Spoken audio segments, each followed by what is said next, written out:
Le sang du désir. La folie. Amoureuse de Messaline.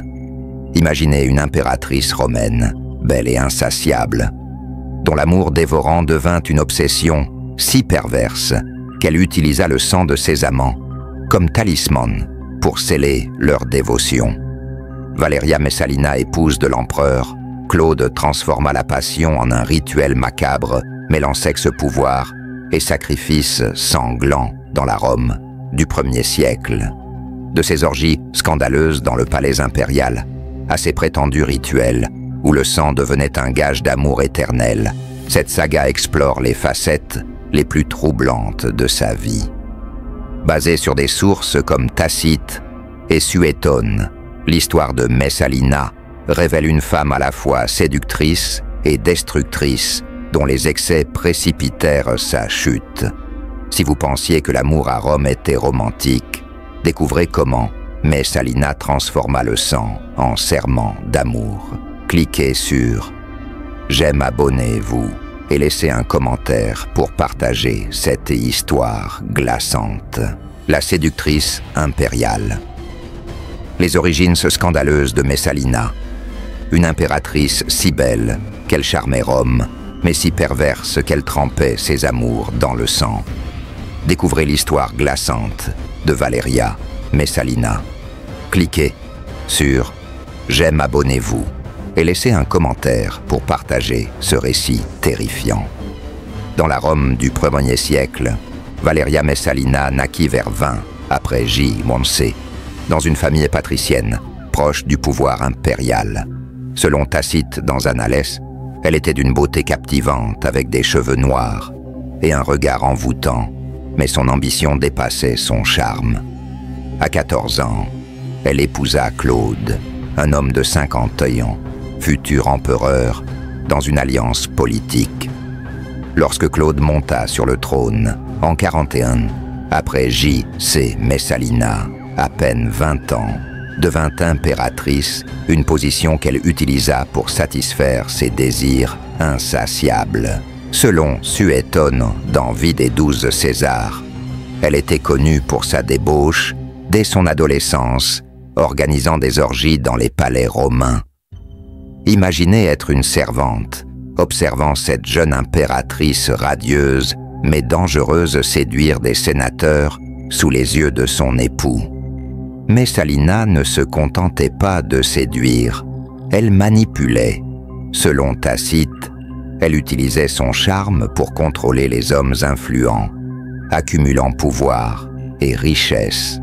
Mais des rumeurs plus sombres circulaient influencées par les pratiques occultes de l'époque. Elle croyait que le sang des amants pouvait sceller leur fidélité. Ces croyances ancrées dans les superstitions romaines la poussèrent à des rituels où elle recueillait le sang de ses partenaires, souvent sous prétexte de sacrifices amoureux. Une anecdote raconte qu'elle blessa un amant lors d'une nuit passionnée, utilisant son sang pour créer un talisman qu'elle portait comme gage d'amour. Les psychologues modernes pourraient diagnostiquer un trouble narcissique où Messalina cherchait à dominer par la séduction et la peur. Imaginez être cet amant fasciné par l'impératrice ignorant que votre sang deviendra son trophée. Ces pratiques, bien que discrètes au début, devinrent une obsession. Selon Suétone, Messalina organisait des fêtes où elle mêlait sexe et rituels mystiques, utilisant le sang pour renforcer son emprise. Les nobles, terrifiés par son pouvoir, participaient à contre-cœur, craignant son influence sur Claude. Les historiens, comme Barbara Levick dans Claudius, notent que ces rumeurs, peut-être exagérées, reflétèrent la peur d'une femme défiant les normes patriarcales.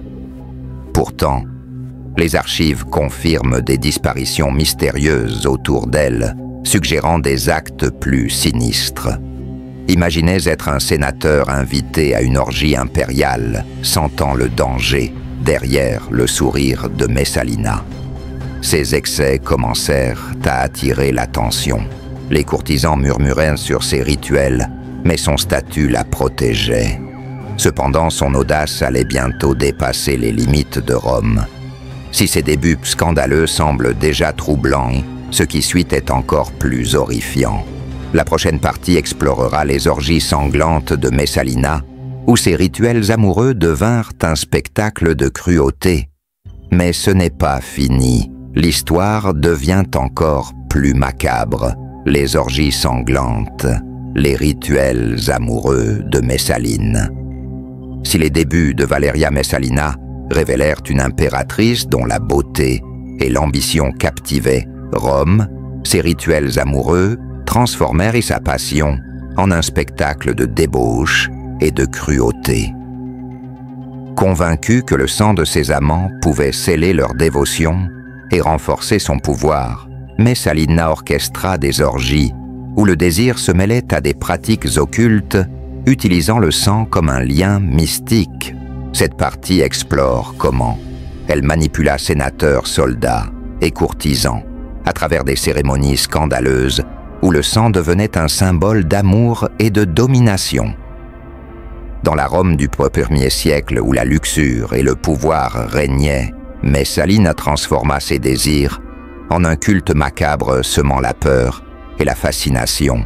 Si vous pensiez que ces séductions étaient troublantes, attendez de découvrir comment Messalina fit du sang un serment d'amour. Vers 41, après J. L'Once, Messalina, alors âgée d'une vingtaine d'années, était au sommet de son pouvoir en tant qu'impératrice. Selon Tacite, dans Annales, elle utilisait sa beauté et son charme pour manipuler la cour de Claude, un empereur souvent perçu comme faible. Mais derrière les banquets et les fêtes, Messalina s'adonnait à des pratiques plus sombres. Influencée par les superstitions romaines, elle croyait que le sang, surtout celui des hommes qu'elle séduisait, pouvait lier leurs âmes à la sienne. Selon Suétone, dans Vie des 12 Césars, elle organisait des orgies dans des salles secrètes du palais impérial, où elle mêlait sexe vain et rituels occultes. Ces événements décrits comme des bacchanales sanglantes voyaient Messalina recueillir le sang de ses amants pour créer des talismans, fioles ou bijoux imprégnés de leur essence. Imaginez être un sénateur attiré dans une salle obscure où l'impératrice radieuse mais terrifiante vous offre un pendentif rougeoyant. Ces rituels n'étaient pas de simples jeux amoureux, ils étaient calculés. Selon Barbara Levick, dans Claudius Messalina, utilisait ces cérémonies pour asseoir son emprise sur les hommes influents de Rome. Elle ciblait des sénateurs, des officiers, et même des esclaves affranchis, les ensorcelant avec son charisme, avant de les lier par des serments de sang. Une anecdote rapportée par Suétone raconte qu'elle blessa un jeune noble lors d'une nuit de passion, utilisant son sang pour sceller un pacte qu'il croyait amoureux, mais qui le rendait esclave de ses caprices.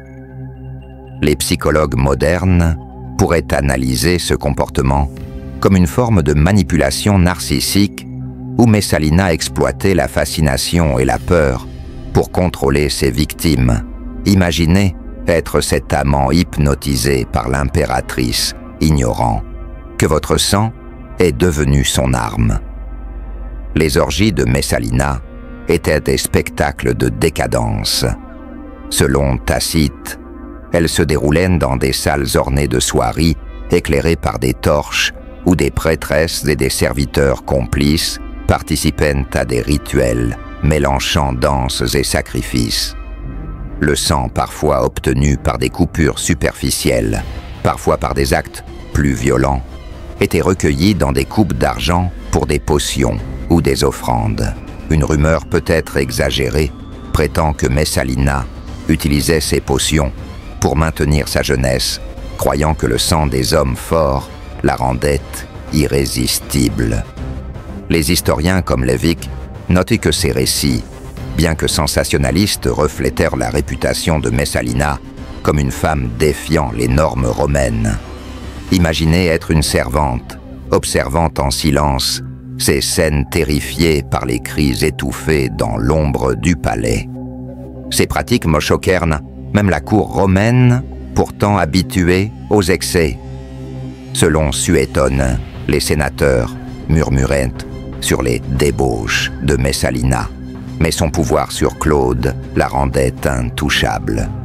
Elle utilisait son influence pour faire exiler ou exécuter ceux qui osaient la critiquer, renforçant son aura de danger. Une histoire raconte qu'un courtisan, après avoir refusé de participer à une orgie, fut accusé de trahison et exécuté son sang, ajouté à la collection de Messalina. Les psychologues pourraient voir dans cette cruauté une quête de contrôle où Messalina compensait son statut de femme dans une société patriarcale par des actes extrêmes. Imaginez être un noble forcé de rejoindre une orgie, sentant le regard de Messalina peser sur vous, votre vie suspendue à son bon vouloir. Mais l'audace de Messalina commença à attirer l'attention au-delà du palais. Les rumeurs de ces rituels, amplifiés par la peur et la superstition, se répandirent dans Rome, alimentant des récits de sorcellerie et de vampirisme. Selon Lévique, ces histoires, bien que partiellement exagérées, reflétaient l'angoisse d'une société face à une femme aussi puissante. Les disparitions de jeunes hommes souvent attribuées à ses caprices commencèrent à inquiéter même ses alliés. Si ces orgies sanglantes semblent déjà cauchemardesques, ce qui suit est encore plus troublant. La prochaine partie explorera comment l'obsession de Messalina pour le pouvoir et l'amour la poussa à défier Rome elle-même, scellant son destin tragique. Mais ce n'est pas fini. L'histoire devient encore plus scandaleuse, l'impératrice insatiable, l'escalade de la cruauté de Messaline. Si les orgies sanglantes de Valeria Messalina transformèrent l'amour en un rituel macabre, son appétit insatiable pour le pouvoir et la passion la poussa à des actes de plus en plus audacieux, défiant les limites de la décence romaine. Non contente de manipuler ses amants par des talismans sanglants, elle s'engagea dans des intrigues politiques et des scandales publics qui choquèrent même la cour impériale, habituée aux excès. Cette partie explore comment Messalina, à l'apogée de son pouvoir, utilisa ses rituels amoureux pour asseoir sa domination sur Rome, tout en semant les graines de sa propre chute. Dans une société où le scandale était monnaie courante, ses actions devinrent si extrêmes qu'elles menacèrent la stabilité de l'Empire. Si vous pensiez que ces orgies étaient scandaleuses, attendez de découvrir comment Messalina défia Rome avec sa folie amoureuse. Vers 43, après, J.C. Messalina, alors âgée d'environ 23 ans, était une figure centrale de la cour de Claude. Selon Tacite, dans Annales, elle combinait une beauté envoûtante à une ambition féroce, manipulant son époux, l'empereur Claude, pour éliminer ses rivaux. Mais son pouvoir ne se limitait pas à la politique. Ses rituels amoureux devinrent plus audacieux, mêlant séduction, cruauté et mysticisme. Selon Suétone, dans Vie des 12 Césars, Messalina organisait des fêtes où elle jouait le rôle d'une déesse exigeant des offrandes sanglantes de ses amants pour prouver leur dévotion. Ces offrandes, souvent des coupures rituelles ou des fioles de sang, étaient intégrées à des cérémonies où elle invoquait des divinités comme Vénus ou Bacchus. Imaginez être un courtisan assistant à une fête où l'impératrice drapée de soie brandit une coupe de sang, son sourire masquant une menace implicite. L'escalade de ces pratiques fut marquée par un incident célèbre, rapporté par Suétone Messalina, aurait défié une prostituée célèbre dans une compétition de prouesses amoureuses, passant une nuit entière à recevoir des hommes dans un lupanar déguisé sous le nom de Lysiska. Selon les récits, elle surpassa sa rivale, mais demanda que le sang de certains participants soit recueilli comme tribut pour sa victoire.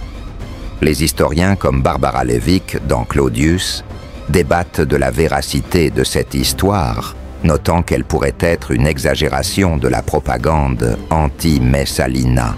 Cependant, elle reflète sa réputation d'insatiabilité, où l'amour et la domination se mêlaient. Les psychologues modernes pourraient analyser cette obsession comme une compulsion narcissique, où Messalina cherchait à affirmer sa supériorité dans tous les domaines. Imaginez être un spectateur voyant l'impératrice radieuse mais terrifiante exiger du sang comme preuve de sa puissance. Ces actes publics choquèrent même les Romains, pourtant habitués aux excès. Selon Tacite, Messalina utilisait ces rituels pour intimider ses ennemis, faisant circuler des rumeurs selon lesquelles ceux qui refusaient ses avances risquaient l'exil ou la mort. Une anecdote raconte qu'un sénateur, après avoir repoussé ses avances, fut accusé de trahison et exécuté son sang, utilisé dans un rituel pour purifier la cour. Cette cruauté mêlée de superstition renforça les murmures de sorcellerie à son encontre. Les psychologues pourraient voir dans ses actions une tentative de compenser son manque de pouvoir politique direct dans une Rome patriarcale, utilisant le sang comme symbole de contrôle. Imaginez être une servante, entendant les cris d'un noble dans les sous-sols du palais, conscient que votre silence est le seul moyen de survivre. L'influence de Messalina s'étendit aux sphères politiques. Selon Lévique, elle manipulait Claude pour nommer ses alliés à des postes clés, utilisant ses amants comme espions ou exécuteurs. Ces rituels sanglants, bien que secrets, devinrent un outil de chantage. Les hommes qui participaient à ces cérémonies étaient liés à elle par la peur d'être dénoncés. Une histoire raconte qu'un général, après avoir offert son sang dans un rituel, devint un pion fidèle, craignant que Messalina ne révèle ses actes à Claude. Les historiens notent que cette période de son règne, entre 43 et 47, après Jámos, marqua l'apogée de son pouvoir, mais aussi le début de sa perte. Les rumeurs de ses excès commencèrent à atteindre les oreilles de Claude, jusque-là aveuglé par son amour pour elle. Imaginez être un conseiller de Claude, murmurant des avertissements sur l'impératrice, craignant sa colère. Les scandales de Messalina commencèrent à éroder son invulnérabilité. Selon Tacite, les nobles outrés par ses manipulations et ses rituels commencèrent à comploter en secret.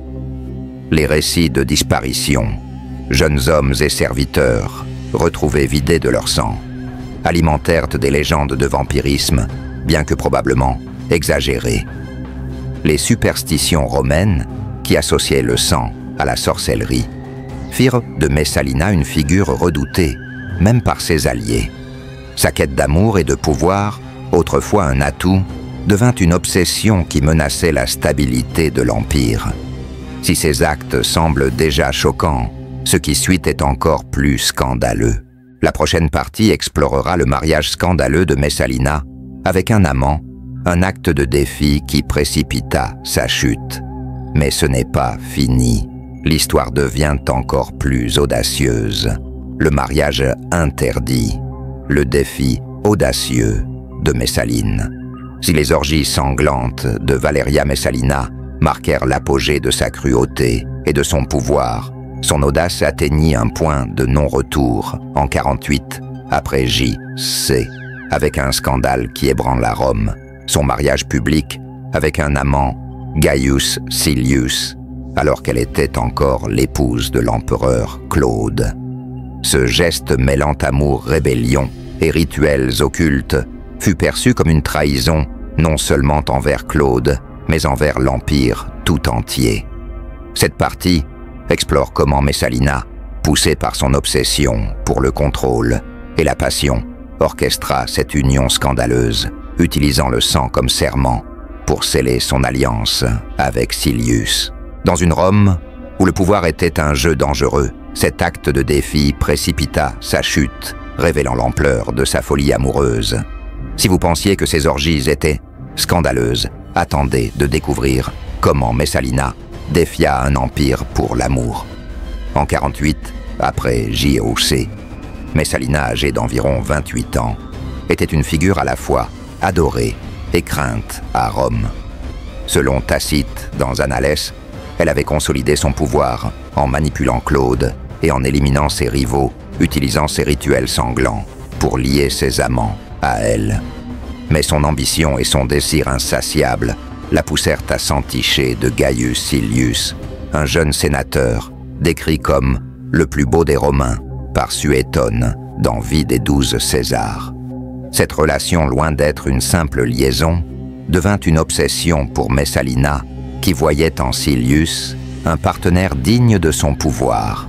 Selon Barbara Levick, dans Claudius, elle organisa une cérémonie secrète où elle utilisa le sang de Silius, recueilli lors d'un rituel pour sceller leur union sacrée. Imaginez être un serviteur assistant à cette cérémonie clandestine où l'impératrice radieuse brandit une fiole de sang sous la lueur des torches. Ce mariage interdit, célébré dans une villa somptueuse hors de Rome, fut un acte de défi sans précédent. Selon Tacite, Messalina et Silius organisèrent une fête publique déguisée en bacchanale, où ils se proclamèrent mari et femme devant des invités triés sur le volet.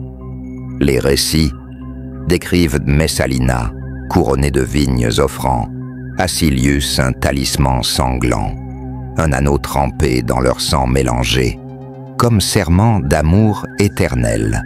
Les psychologues modernes pourraient analyser cet acte comme une manifestation de délire narcissique où Messalina cherchait à transcender les lois romaines pour affirmer sa suprématie. Les invités, bien que choqués, n'osaient protester, craignant son influence sur Claude. Imaginez être un noble assistant à ce mariage, partagé entre la fascination et la terreur, face à l'audace de l'impératrice. Le scandale éclata lorsque des affranchis de Claude, notamment Narcisse, révélèrent l'affaire à l'empereur. Selon Suétone, Claude, jusque-là aveuglé par son amour pour Messalina, fut dévasté par cette trahison. Les détails du mariage amplifiés par les rumeurs incluaient des récits de rituels sanglants où Messalina invoquait des divinités pour bénir son union. Ces histoires, bien que probablement exagérées, reflétèrent la peur collective d'une impératrice qui semblait défier les dieux et les hommes. Les historiens comme Levick notent que ce mariage était peut-être un coup politique Messalina, espérant remplacer Claude par Silius pour consolider son pouvoir. Les psychologues pourraient y voir une tentative désespérée de contrôler son destin dans une société où les femmes, même puissantes, restaient subordonnées. Imaginez être Narcisse, risquant votre vie pour dénoncer l'impératrice, conscient que son courroux pourrait vous détruire. La réaction de Claude fut immédiate mais hésitante. Selon Tacite, il ordonna l'arrestation de Silius et de ses complices, mais tergiversa sur le sort de Messalina, encore sous son charme. Pendant ce temps, Messalina tenta de reconquérir Claude en se rendant dans les jardins impériaux, où elle organisa un dernier rituel offrant du sang, peut-être le sien, pour apaiser les dieux. Cette tentative échoua, et Claude, poussé par ses conseillers, ordonna son exécution. Les récits de Suétone décrivent de Messalina pleurant, tenant un talisman sanglant, comme si elle croyait encore en son pouvoir mystique. Imaginez être un garde chargé d'arrêter l'impératrice, voyant cette femme autrefois intouchable, supplier pour sa vie. Ce mariage scandaleux marqua le début de la fin pour Messalina. Les nobles, jusque-là terrifiés par son pouvoir, saisirent l'occasion pour se retourner contre elle. Les rumeurs de ces rituels sanglants, amplifiés par la propagande, firent d'elle une figure de sorcellerie et de débauche. Si cet acte de défi semble déjà stupéfiant, ce qui suit est encore plus tragique. La prochaine partie explorera la chute brutale de Messalina et les conséquences de ses excès sur Rome. Mais ce n'est pas fini. L'histoire devient encore plus dramatique. La chute d'une impératrice, la fin tragique de Messaline. Si le mariage interdit de Valeria Messalina avec Gaius Silius marqua l'apogée de son audace, il précipita également sa chute, transformant l'impératrice en une paria dans la Rome qu'elle avait dominée. En 48, après J.C., son scandale éclata au grand jour, exposant ses rituels sanglants et son ambition dévorante à une cour impériale déjà méfiante. Cette partie explore la fin tragique de Messalina, de son ultime tentative pour reconquérir Claude à son exécution brutale, orchestrée par ceux qu'elle avait autrefois manipulés. Dans une Rome où le pouvoir était un jeu mortel, la chute de Messalina devint un avertissement contre les excès de la passion et de l'ambition.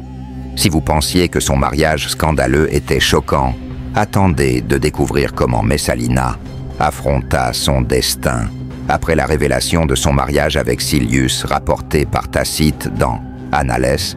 La cour de Claude fut plongée dans le chaos. Messalina, âgée de 28 ans, tenta désespérément de regagner la faveur de l'empereur. Selon Suétone dans Vie des 12 Césars, elle se rendit dans les jardins de Lucullus, un lieu où elle avait organisé des orgies pour supplier Claude de lui pardonner.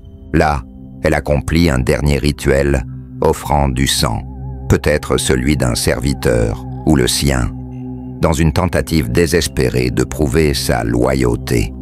Les récits décrivent Messalina, échevelée, mais toujours belle, tenant une fiole de sang, invoquant Vénus pour sauver son mariage. Les psychologues modernes pourraient analyser cet acte comme un délire, où Messalina, confrontée à la perte de pouvoir, s'accrochait à ses croyances occultes. Imaginez être un garde observant cette impératrice, autrefois intouchable, suppliée dans la poussière, son talisman sanglant à la main. Claude, manipulé par ses affranchis, comme Narcisse, resta hésitant. Selon Barbara Levick dans Claudius, il aimait encore Messalina, mais la pression de la cour et la peur d'un complot politique le poussèrent à agir. Narcisse, craignant que Messalina ne reprenne le contrôle, convainquit Claude d'ordonner son exécution. Selon Tacite, elle fut confrontée dans les jardins par des soldats qui lui offrirent une dague pour un suicide honorable, une pratique romaine courante.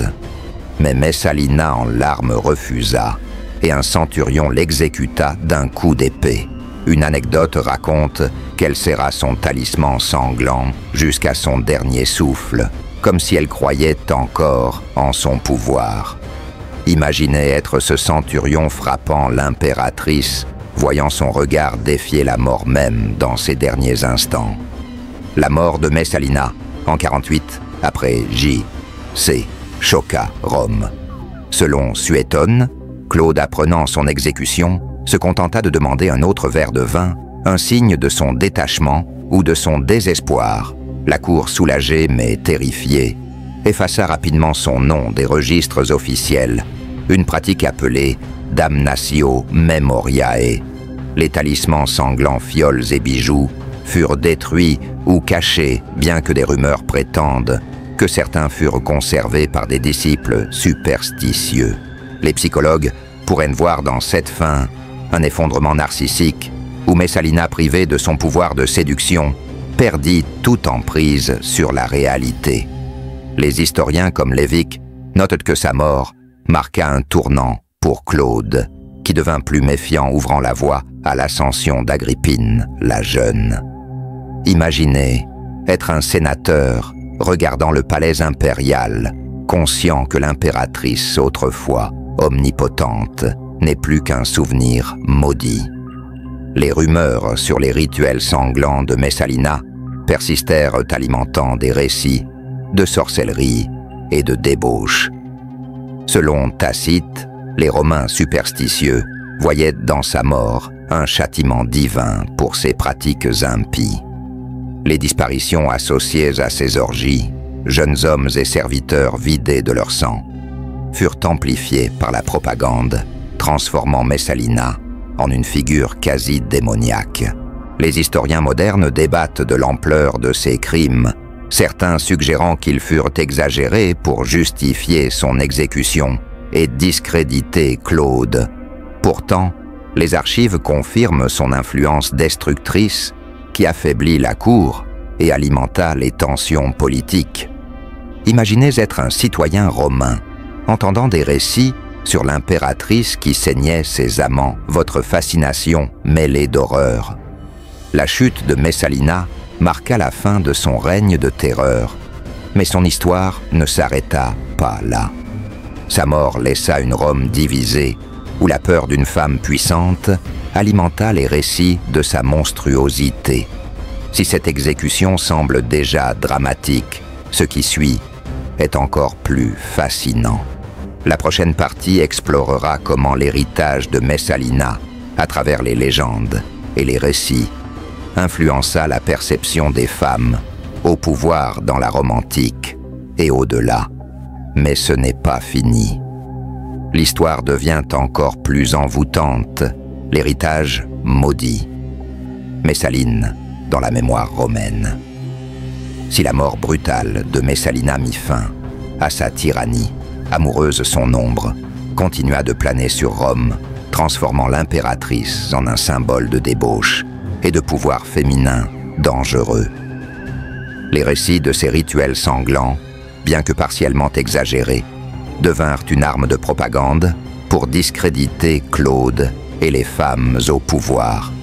Cette partie explore comment l'histoire de Messalina fut utilisée pour façonner l'image de la décadence romaine, influençant les chroniqueurs, les lois et les perceptions des impératrices futures. Dans une société patriarcale où les femmes puissantes étaient redoutées, Messalina devint un avertissement, son nom synonyme de perversion et de trahison. Si vous pensiez que sa chute était tragique, attendez de découvrir comment Messalina hanta Rome après sa mort. Après son exécution en 48, après J.C., la cour impériale s'empressa d'effacer Messalina des mémoires officielles. Selon Tacite, dans Annales, sa damnatio memoria ordonna la destruction de ses statues, inscriptions et objets personnels, y compris ses talismans sanglants. Pourtant, son histoire amplifiée par les chroniqueurs, comme Suétone, devint une légende. Les récits de ces orgies et de ces rituels sanglants furent exagérés pour servir la propagande de Claude, qui cherchait à justifier son exécution. Selon Barbara Levick, dans Claudius, ces récits servaient aussi à détourner l'attention des failles de Claude, un empereur perçu comme faible. Les Romains, avides de scandales, se délectaient des histoires d'une impératrice qui saignait ses amants pour des potions d'amour. Imaginez être un scribe consignant ces récits, conscient que chaque détail renforce la légende noire de Messalina. Les chroniqueurs romains, comme Tacite et Suétone, jouèrent un rôle clé dans la construction de cette image. Leurs écrits, bien que biaisés par une perspective misogyne, dépeignaient Messalina comme une sorcière manipulant les hommes par ses charmes et ses pratiques occultes. Selon Levick, cette caricature reflétait les peurs d'une société patriarcale face aux femmes, exerçant un pouvoir politique. Les rumeurs de vampirisme, bien que probablement fausses, s'inspiraient des superstitions romaines, associant le sang à la sorcellerie. Les psychologues modernes pourraient analyser cette diabolisation comme une projection collective où Messalina devenait le bouc émissaire des tensions de l'Empire. Imaginez être un citoyen romain écoutant un conteur dans un forum frémissant devant les récits d'une impératrice transformée en monstre. L'héritage de Messalina influença les lois romaines. Selon Levick, Son scandale poussa Claude à renforcer les restrictions sur les femmes de la cour, limitant leur influence politique. Les impératrices suivantes, comme Agrippine la jeune, furent scrutées avec méfiance, leur pouvoir entravé par la peur d'une nouvelle Messalina. Les récits de ces rituels sanglants, bien que probablement embellis, alimentèrent des débats sur la moralité féminine, renforçant les stéréotypes sur les femmes puissantes, comme manipulatrices ou dépravées. Les historiens notent que ces récits servirent aussi à justifier la domination masculine dans la politique romaine. Imaginez être une noble romaine vivant dans l'ombre de Messalina, votre ambition étouffée par la peur d'être comparée à elle. Dans la culture populaire romaine, Messalina devint une figure de légende. Les pièces de théâtre et les poèmes satiriques, comme ceux de Juvénal, la dépeignaient comme une nymphomane cruelle, utilisant le sang pour ensorceler ses victimes. Ces récits, bien que divertissants, reflétaient une anxiété culturelle face au pouvoir féminin. Les psychologues pourraient voir dans cette fixation une tentative de rationaliser les échecs de Claude en attribuant la faute à une femme. Les rumeurs sur ces talismans sanglants persistèrent, certaines prétendant que des fioles furent retrouvées des années plus tard, cachées dans des temples abandonnés. Imaginez être un prêtre découvrant une fiole rougeoyante dans un hôtel terrifié par son lien avec l'impératrice maudite. L'héritage de Messalina marqua Rome, durablement transformant son nom en synonyme de débauche. Mais son influence ne s'arrêta pas là. Elle résonna dans les siècles suivants, inspirant des récits sur la décadence impériale. Si cet héritage semble déjà fascinant, ce qui suit est encore plus captivant. La prochaine partie explorera comment l'histoire de Messalina inspira la littérature, l'art et les récits modernes, devenant une icône de la perversion romaine. Mais ce n'est pas fini. L'histoire devient encore plus envoûtante. L'icône de la décadence. Messaline, dans l'imaginaire moderne. Si la mort de Messalina et sa damnation par Rome scellèrent son sort, comme une figure maudite, son histoire transcenda l'Antiquité pour devenir une icône de la décadence et du pouvoir féminin perverti. De la Rome antique au récit moderne, son image de séductrice cruelle, utilisant le sang comme serment d'amour, a inspiré écrivains, artistes et cinéastes, faisant d'elle un symbole universel de la passion destructrice. Cette dernière partie explore comment l'histoire de Messalina, amplifiée par les chroniqueurs et les légendes, influença la culture populaire et les perceptions des femmes au pouvoir, tout en servant de mise en garde contre les excès de l'ambition. Si vous pensiez que son héritage romain était troublant, attendez de découvrir comment Messalina hante encore notre imaginaire. Cliquez sur « J'aime », abonnez-vous et laissez un commentaire pour partager ce qui vous a le plus choqué dans cette saga. Dans les siècles suivant sa mort, l'histoire de Messalina fut immortalisée par les chroniqueurs romains. Tacite et Suétone, dans Annales et Vie des 12 Césars, dépeignirent une impératrice dont les rituels sanglants et les orgies symbolisaient la corruption de l'Empire. Ces récits, bien que biaisés par une perspective patriarcale, captivèrent les générations suivantes. Selon Barbara Levick, dans Claudius, les exagérations sur les talismans sanglants et les orgies de Messalina servirent à discréditer les femmes au pouvoir renforçant les stéréotypes misogynes. Les poètes comme Juvénal dans ses satires transformèrent Messalina en une caricature de nymphomane, une femme qui saignait ses amants pour satisfaire ses désirs. Imaginez être un lecteur romain dévorant ces récits, fasciné par l'image d'une impératrice à la fois séduisante et monstrueuse. À la Renaissance, l'histoire de Messalina refit surface dans l'art et la littérature.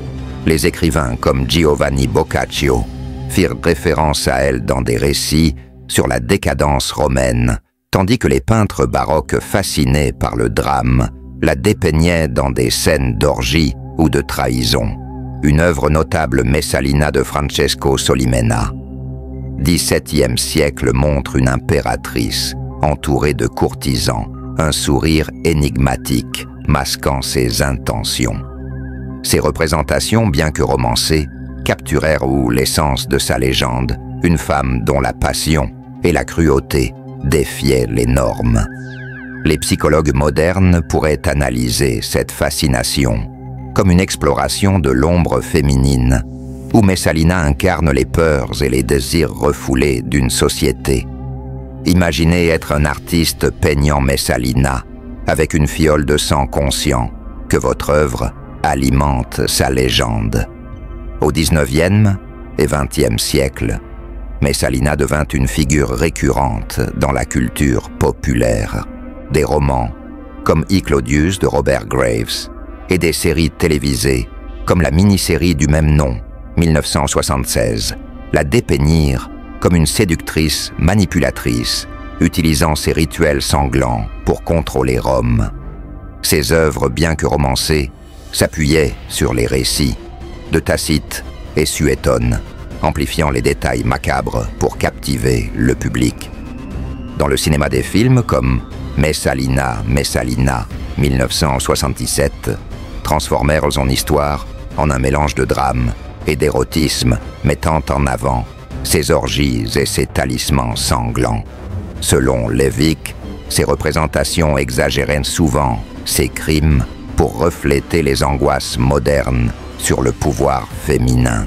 Imaginez regarder un film frémissant devant une Messalina brandissant une coupe de sang, tout en vous demandant où s'arrête la vérité. Les historiens modernes comme Judith Ginsburg dans Representing Agrippina soulignent que l'image de Messalina fut utilisée pour justifier la marginalisation des femmes dans la politique. Sa légende, amplifiée par des siècles de récits, devint un avertissement contre les dangers d'une ambition féminine incontrôlée. Les psychologues pourraient voir dans cette fixation une projection des peurs patriarcales, où Messalina incarne la menace d'une femme défiant les normes. Son association avec le sang et le vampirisme, bien que probablement exagéré, influença même les récits de fiction, comme les histoires de vampires du XIXe siècle. Les touristes visitant Rome aujourd'hui entendent encore son nom dans des anecdotes sur le Palatin où ces orgies auraient eu lieu. Imaginez marcher dans les ruines du palais impérial, sentant l'écho de Messalina dans chaque pierre. L'histoire de Messalina reste une mise en garde contre les excès du pouvoir et de la passion.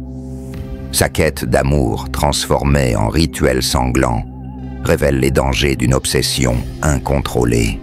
Pour les amateurs d'histoire, elle incarne la complexité de la Rome antique où la beauté et la cruauté coexistaient. Si cette saga vous a secoué, cliquez sur « J'aime partager » et laissez un commentaire sur ce qui vous a le plus choqué.